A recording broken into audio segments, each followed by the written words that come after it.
Lucas 24, 13,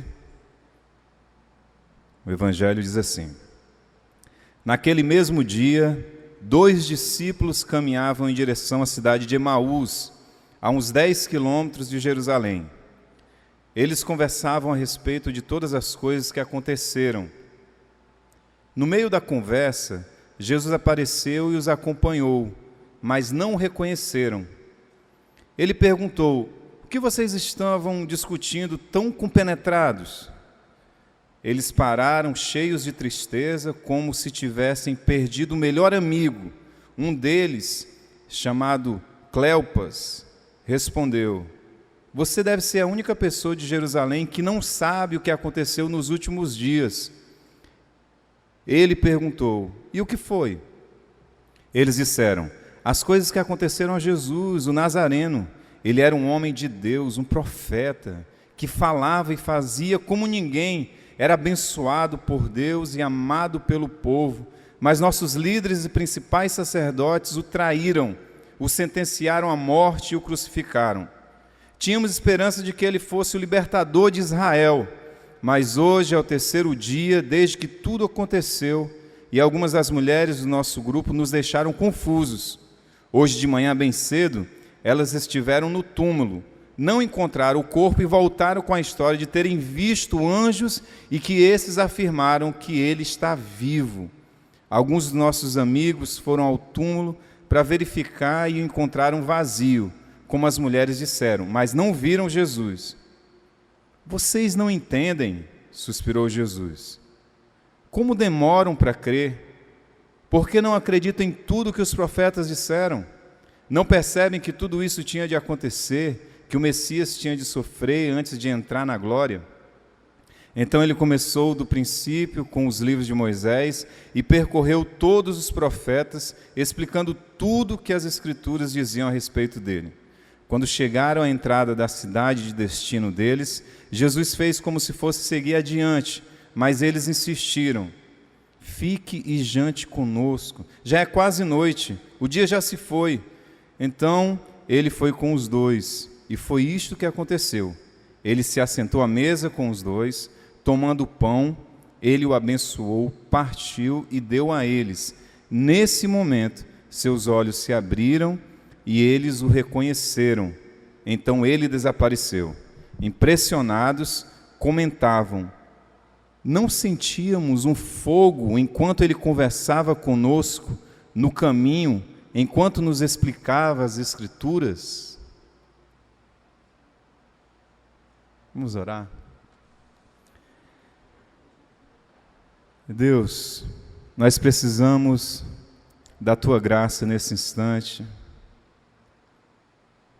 para que essa reflexão não se perca nesse espaço, no ar, para que essas linhas sejam palavra de Deus para mim, para os meus irmãos, para que essa palavra não apenas seja interessante para o nosso intelecto, mas para que essa palavra faça o nosso coração queimar mais uma vez. A gente precisa de palavra viva, Deus. E pela fé, paradoxalmente, nós podemos dizer que a Tua palavra passa pela palavra humana. Essa é a nossa fé, só temos essa linguagem, Senhor. Então, nesse instante, nós somos todo ouvido, nós somos todo atenção à Tua palavra.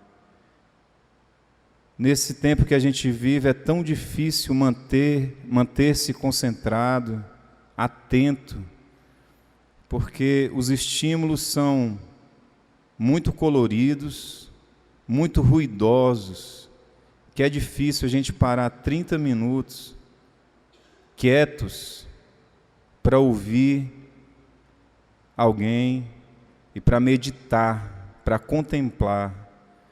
Mas nós queremos insistir nesse exercício, Senhor.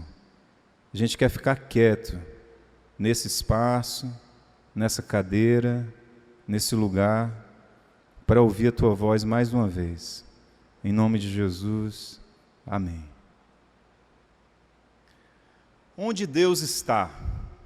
Essa é uma pergunta boa de se fazer, porque Deus é invisível.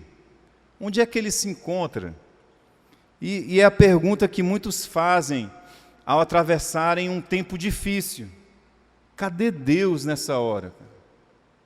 Se Deus está comigo, por que eu estou sofrendo tanto? Cadê Deus?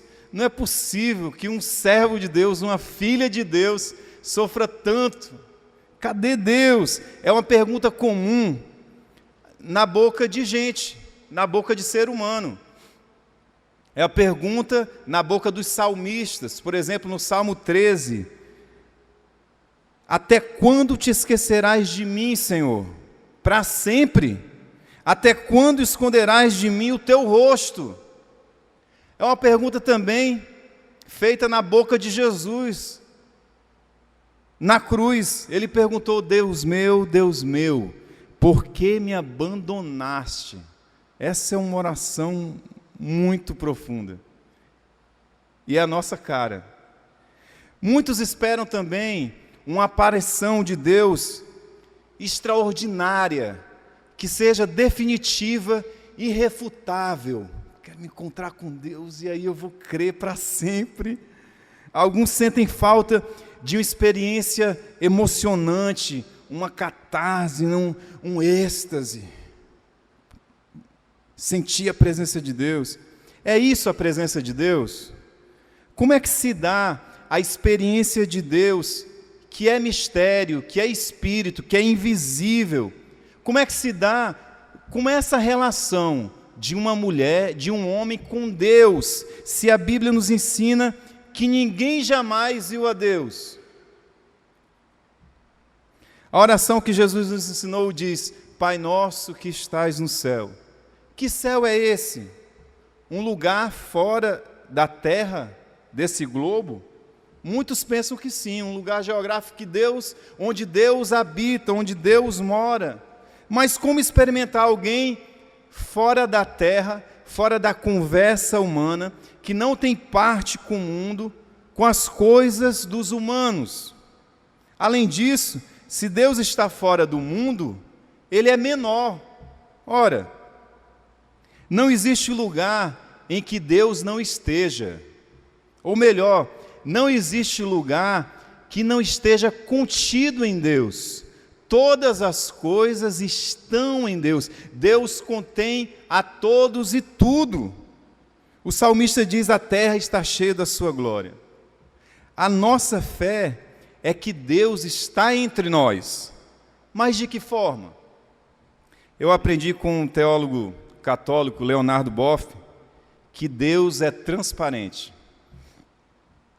Essa expressão não é só poética, é também teológica e muito sábia. Deus é transparente. Nada mais óbvio para quem é espírito. Não podemos dizer exatamente quem é Deus. A gente não conhece Deus objetivamente. Deus é assim, é assim. A gente tem algumas palavras para dizer de Deus, mas nós não podemos dizer quem é Deus exatamente, porque Ele é Espírito. A nossa experiência com Ele é sempre através de algo, através das coisas. Por meio das coisas, nós intuímos Deus, nós intuímos quem é Deus. Na transparência das coisas do mundo e do ser humano, nós experimentamos Deus. E o Leonardo Boff cita o apóstolo Paulo, que escrevendo aos Efésios diz assim: há um só Deus e Pai de todos, que é sobre todos, por meio de todos e em todos. Deus é transparente. Por isso a sua presença é discreta e modesta. Se a gente não prestar atenção, a gente apaga o Espírito. Se a gente não prestar atenção, Deus passa batido. A experiência com Deus é sempre de raspão. Há sempre um delay na experiência com Deus. A gente, Deus estava aqui, eu não sabia. É sempre por tabela. Nós não podemos ver o seu rosto, somente a sua passagem, somente as suas costas. E aqui eu me lembro da experiência de Deus com Moisés. Sabe o que é que Moisés pediu a Deus? Nada mais, nada menos do que ver o rosto de Deus.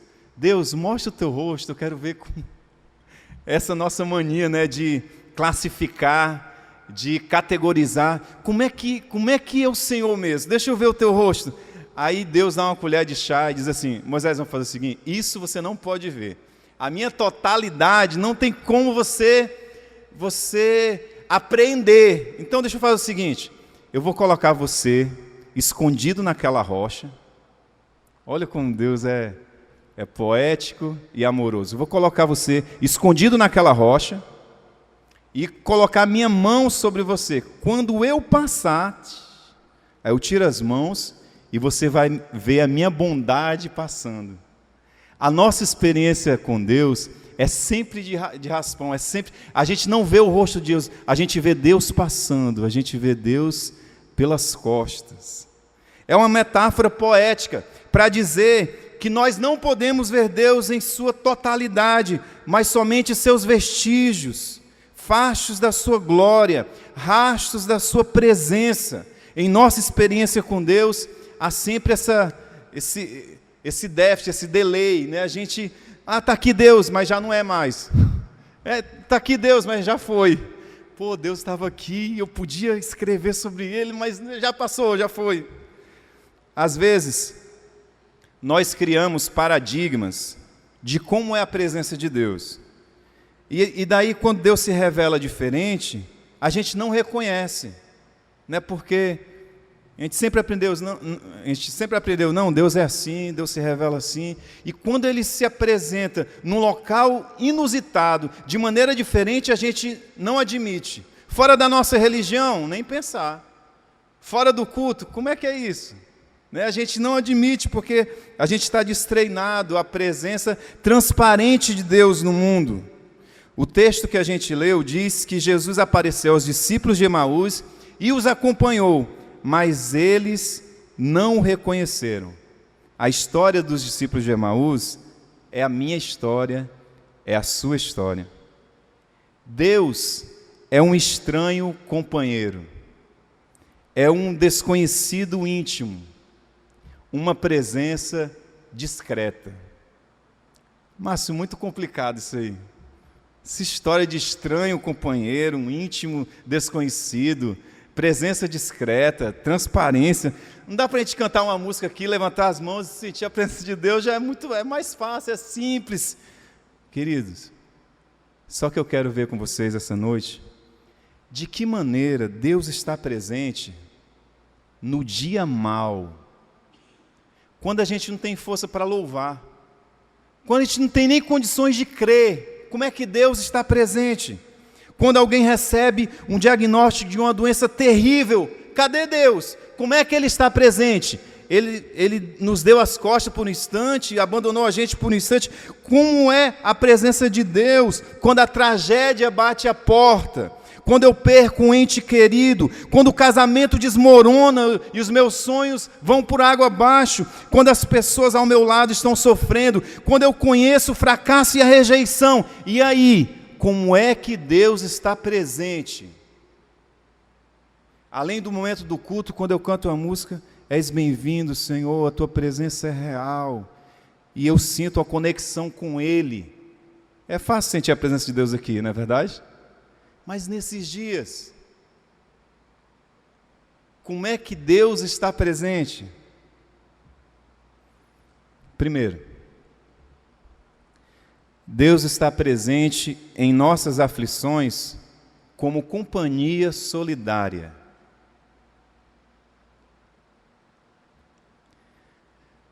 Quem não deseja uma vida sem conflitos? Por isso, há tantas igrejas lotadas, porque a promessa de uma vida sem sofrimento é feita, né? Quem não quer, né? Quem não deseja uma vida assim? Quem não quer uma vida de plena harmonia com o universo, com as pessoas e consigo mesmo? seria um paraíso, só que uma ficção, não existe isso. Nós somos seres definitivamente aflitos. Se você não passou ainda por um dia mau, em que sente a tua existência assim, ameaçada, onde as certezas te abandonam, deixa eu te dizer, você ainda vai passar. Não é mau agouro não, é sendo realista. Jesus disse para a gente, no mundo tereis aflições. Esse ente complexo que sou eu, rico em sentimentos, experiências, radicalmente livre, que se encontra com os outros que também são livres, que vive na natureza autônoma, vai experimentar aflições, necessariamente. O fato de Deus estar presente não garante uma vida sem percalços. A gente já viveu bastante para saber disso. Vejam como Jesus está presente na história dos discípulos de Emaús. Os discípulos de Emaús perguntam a Jesus, você é o único que não sabe o que aconteceu em Jerusalém? Como é que Jesus responde? Jesus responde com uma pergunta, o que foi? Jesus estava presente sob a forma de uma pergunta. Gente, por que Jesus não falou para eles na cara, sou eu, estou aqui, sou eu, Cleopas, fala para o teu amigo, sou eu aqui. Por que Jesus, ao invés disso, faz uma pergunta e vai permanecer oculto durante aquela caminhada? Esses discípulos estão de luto, frustrados, e Jesus, ao invés de aparecer, de se revelar, faz uma pergunta. Presença de Deus não significa ausência de conflitos, não garante todas as respostas e muito menos uma vida fácil. Na experiência dos discípulos de Emaús, Jesus foi uma pergunta. O companheiro divino não foi a solução, não foi uma aparição, mas uma companhia solidária que acompanhou a dor dos discípulos durante toda a caminhada. Gente, há questões na nossa vida que não vão se resolver, que a gente vai ter que conviver com elas. A angústia é uma delas, talvez a mais presente. E eu lembro aqui que o apóstolo Paulo tinha uma questão dessa, que ele chamava de espinho na carne. Ele orou 3 vezes para Deus, Senhor, afasta de mim esse espinho na carne. Qual foi a resposta de Deus nas 3 vezes? A minha graça te basta, Paulo. O meu poder se aperfeiçoa na fraqueza. A minha graça te basta. Aí Paulo desistiu de orar, né? Então não vou mais orar. Não tem solução para esse espinho na carne. Nós só conhecemos a presença de Deus instaurando uma ordem, né? Uma harmonia. Mas nem suspeitamos que a sua presença também é solidariedade e empatia no meio do caos. A minha graça te basta, mulher. Eu estou contigo aí. O que pode fazer muita diferença, isso não é apenas um jargão, gente. Ah, Deus está presente comigo. Isso não é uma falácia, não é um jargão. Sabe, gente, ao longo do que eu já vivi, já foi um bocado de tempo, 44 anos, bocado de tempo, né? Olha. Mas já deu para constatar algumas coisas. Lendo, percebendo, sentindo, eu suspeito que o que mais precisamos não é um divino milagreiro, nós precisamos de um divino companheiro. Não é de um milagreiro que a gente sente falta, a gente sente falta de um divino companheiro. O divino milagreiro que apaga incêndio aqui e ali, é como pais superprotetores que impedem a maturidade dos filhos. A existência humana carece mais de um divino companheiro, empático e solidário aos nossos dramas, muitos deles que não vão se resolver. Onde Deus está quando eu recebi esse diagnóstico dessa doença incurável? Onde está Deus se o meu casamento ruiu, se a empresa está falindo? Cadê Deus nessa dor que me corrói por perder um parente? Onde está Deus quando eu fui rejeitado por quem mais me amava? Sabe onde Ele está? Deus está ao seu lado, passando por esse medo, sentindo esse medo que você tem de se reinventar na vida. Deus está sentindo esse medo. Está ao seu lado quando você deita a cabeça no travesseiro e chora desconsoladamente ou apenas soluça. Deus está chorando com você, Deus está soluçando com você. Deus está aí chorando, temendo, sentindo o seu drama. Essa é a nossa fé, queridos. Não é jargão, não é um clichê. Deus está sentindo o que você sente, e isso faz muita diferença.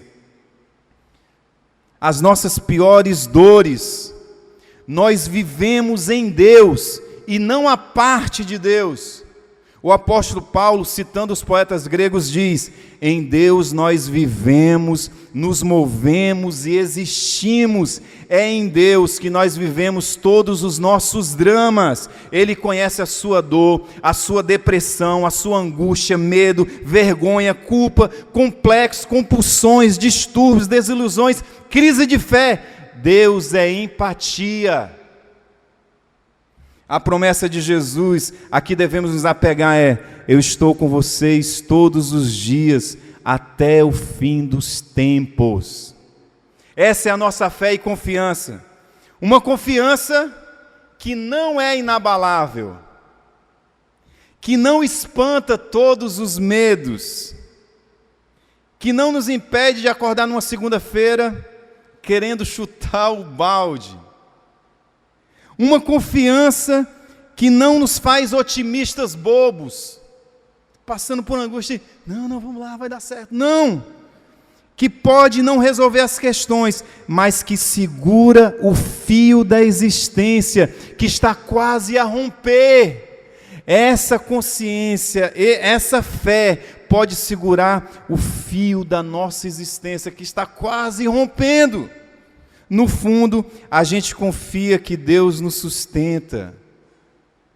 Mesmo que uma semana ou outra a gente cambaleia, Ele vai nos dar força para completar a travessia, não sem medo, não sem cambalear, mas nós vamos completar a travessia.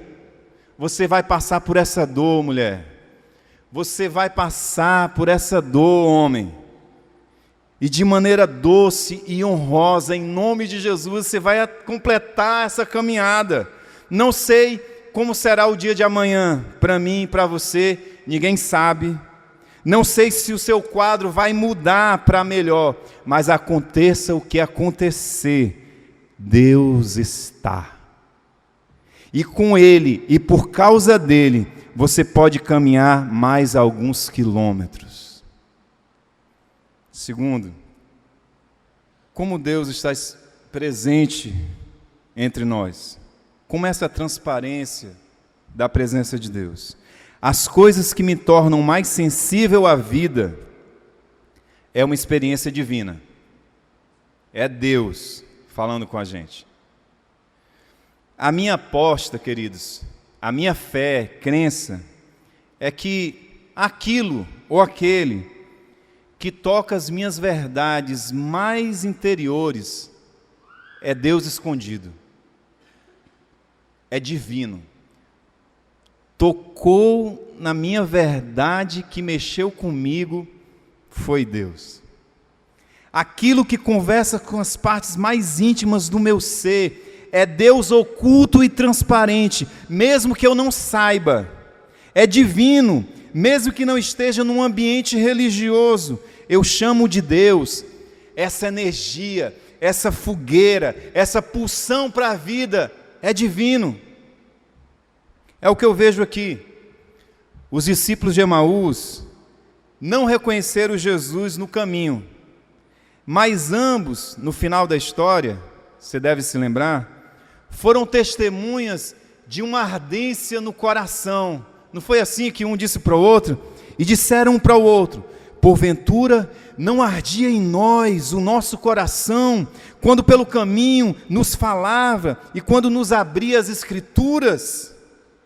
A presença de Jesus, os discípulos não distinguiam, mas seu corpo sentia. Os discípulos não sabiam que era Jesus, mas aquela conversa tocou a existência dos discípulos.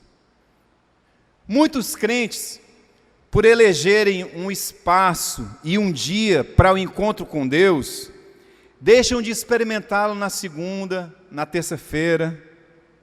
Mas muitos, por elegerem um espaço e o domingo ou o sábado para se encontrar com Deus, acabam não experimentando Deus na segunda, terça, quarta, sexta. Muitos religiosos, por ansiarem um encontro extraordinário com Deus, deixam de desfrutá-lo na vida comum. E o extraordinário, essa palavra que a gente usa bastante, o extraordinário não nos diz respeito, gente. O extraordinário não é da nossa conta, porque a gente não consegue dar conta. O próprio do ser humano é o ordinário, é o comum, é o banal, é isso. Se Deus quer falar com a gente, é por essa via aí, do comum, do humano, do banal, no sentido de comum, né? Do ordinário, no sentido do humano, do próprio da gente. Se Deus quiser nos encontrar, é por essa via, a via do humano, o corpo, os seus sentidos, os seus talentos, artes, linguagem e gestos. É por essa via, não existe outra. Se Deus quer nos tocar. Onde Deus está? Deus está naquilo que faz o seu coração suspirar de beleza. Pode ser uma poesia, uma canção, um quadro. Veja, Deus não é a poesia, Deus não é a árvore, Deus não é o sol, isso é panteísmo. Nós podemos provar a Deus através da natureza, através da poesia. Ele se revela na transparência dessas coisas. Um filme, um culto, uma cena na rua, reunião de amigos e familiares. Eu posso entrever Deus. Você já leu uma poesia e disse assim: poxa, esse poeta falou de mim, cara. Quem contou a minha história para esse poeta? Ele fez um raio-x da minha vida. É Deus. Você já assistiu um filme que fez os seus olhos lacrimejarem e você sente que uma conexão com uma verdade? É Deus. É Deus ali, é Deus transparente. Você já assistiu uma cena trágica e teve empatia, compaixão e solidariedade por alguém, ficou indignado, resolveu fazer alguma coisa? Também é Deus. Essa é a minha intuição, gente. Essa é a minha fé. É nisso que eu acredito.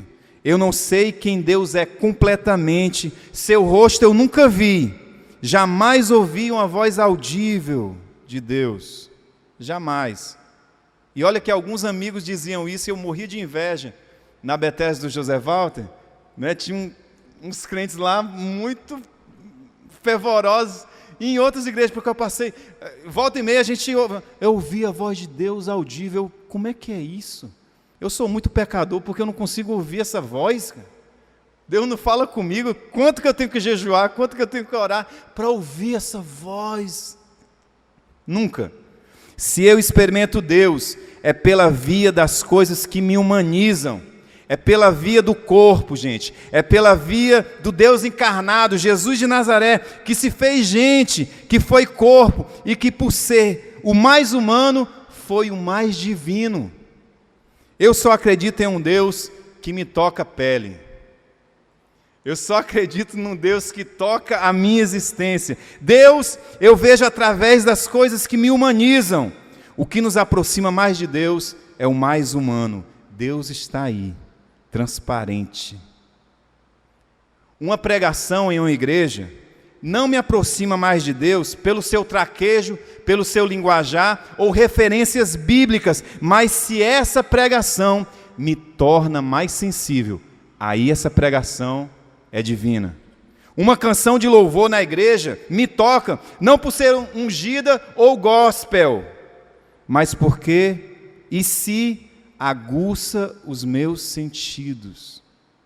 Do contrário, Se uma religião deixa as pessoas mais odientas, preconceituosas, mal educadas, orgulhosas, egoístas, essa religião não é divina. O anti-humano é anticristão. Todo movimento anti-humano que boicota a vida humana, que tira o pior do humano, é anticristão. Deus está presente, transparente, nos movimentos, nas artes, na religião, no cenário que faz o meu peito arder pela vida humana. Aonde o humano for reverenciado, cuidado, promovido, ali está Deus transparente. Por último, nós conhecemos a Deus através da experiência do amor. Quando Jesus insinua que vai seguir viagem, os discípulos de Emaús o convencem a pernoitar com eles. Eles agem com hospitalidade, compartilham a vida, o pão, com alguém que eles nem bem conheciam. É lindo isso. E sem imaginar que eles estavam hospedando o próprio Deus. A hospitalidade é uma linguagem do amor. E a experiência do amor já é a experiência de Deus. A experiência do amor, a experiência de amar, já é a experiência de Deus. Não é com teologia, palavras, sentenças que nós conhecemos a Deus, mas por uma via mais frágil, a do amor. Não fui eu que disse isso primeiro. O apóstolo João disse em sua carta: quem ama é nascido de Deus e conhece a Deus, pois Deus é amor. Quem ama, conhece a Deus.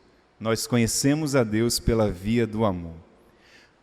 E o amor é essa atitude, essa disposição, essa ação que a gente não sabe bem explicar, que escapa às nossas palavras, que às vezes a gente faz meio atrapalhado, na correria das horas, mas que o corpo conhece. O corpo conhece os gestos do amor. E Deus está por aí, na transparência dos gestos, na transparência das relações de afetos parentais, de filhos, de irmãos, amigos e da compaixão. Não raro, Deus está presente sobre a forma de um carente. Na história que a gente leu, Jesus não tem onde pousar e o que comer. Sua presença é de um necessitado.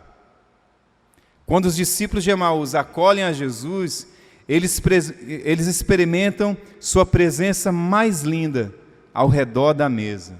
Jesus pega o pão, abençoa, reparte, e os discípulos de Emaús abrem os seus olhos da fé. A fé se alimenta de afetos. A fé se alimenta de compartilhar a vida. Não é de milagres, sinais extraordinários que a nossa alma tem fome. A nossa alma tem fome é de afetos. Não há manifestação mais convincente, não há manifestação divina mais convincente do que os gestos de afetos. Depois de partir o pão, uma fé encheu o coração dos discípulos, não restava mais dúvidas. Cristo vive, Ele está entre nós. Era Ele, vinha conversando com a gente, o nosso coração ardia. Era Ele. Quando os afetos alimentam o nosso corpo, a fé floresce. Agora o curioso, por que Jesus desaparece num piscar de olhos, quando os discípulos reconheceram? Podia ficar mais um pouquinho, cara. Que Jesus, primeiro, lá no início da caminhada, podia ter se revelado logo. E agora, quando os discípulos reconhecem que é Jesus, podem ficar mais um pouquinho. Come mais aí, Jesus. Bebe mais um pouquinho de vinho. E aí Jesus desaparece. Por quê, gente? A minha intuição é porque não precisava mais. A fé não carece de ver, mas de partilhar. Não precisava mais. A partir de agora, Um discípulo é para o outro uma testemunha do Cristo ressuscitado. Os dois tiveram a mesma experiência, comungaram a mesma presença, fizeram memória juntos. Um se tornou para o outro um sacramento de Deus, uma transparência de Deus. Já não carecia Jesus ali aos seus olhos nus, porque um era para o outro a transparência, a presença de Deus. Cada um de nós é para o outro uma lembrança testemunhal de Cristo, um sacramento de Deus, uma lembrança de que Deus vive entre nós. Por isso, a importância de andarmos juntos numa comunidade de fé. Só faz parte de uma igreja, sabe quem? Quem reconhece que precisa do outro para experimentar Deus.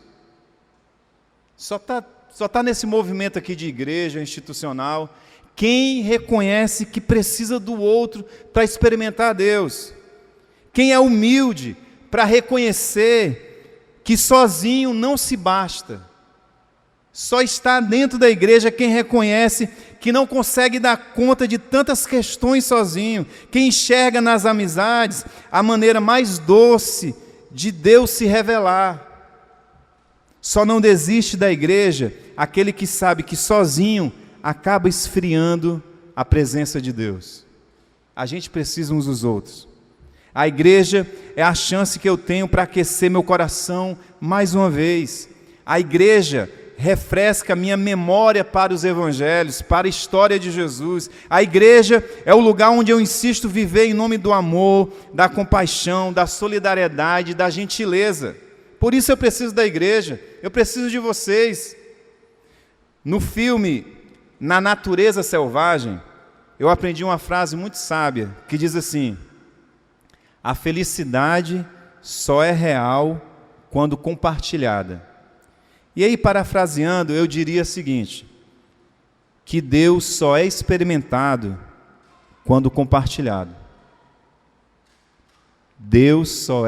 Só fazemos a experiência de Deus quando compartilhado. Deus continuará inacessível, distante, a não ser que você compartilhe a sua vida. Deus ficará extramundo, abstrato e longínquo, a não ser que você ajude aos carentes. Deus permanecerá intocável e desconhecido, a menos que você ame. Fique em pé comigo.